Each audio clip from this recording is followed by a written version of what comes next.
because of losing Jesse Brown, who incidentally was just almost idolized throughout the ship and throughout the squadron for who he was. Jesse Brown was the Navy's first black fighter pilot.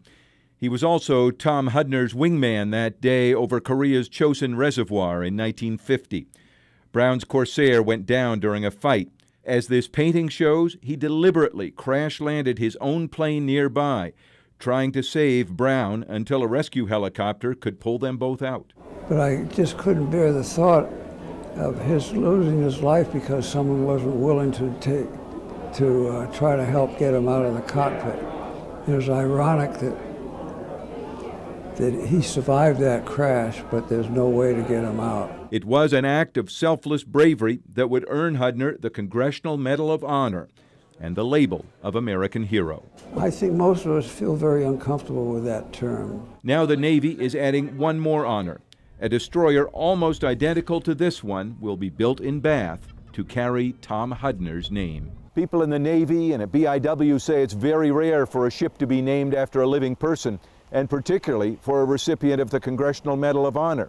That's why everyone involved is very happy to honor Captain Hudner. We will all draw inspiration and assurance from his selfless actions that afternoon in the cold and the snow and the brutal winds that greeted him when he opened his canopy, climbed out of the cockpit, and raced towards Ensign Brown. Navy admirals and captains, fellow alumni of Phillips Academy Prep School, all came together for this day. Also there was the family of the other hero, Jesse Brown. Despite Hudner's heroic efforts, he couldn't save Brown that day. But over the years, the two families became close.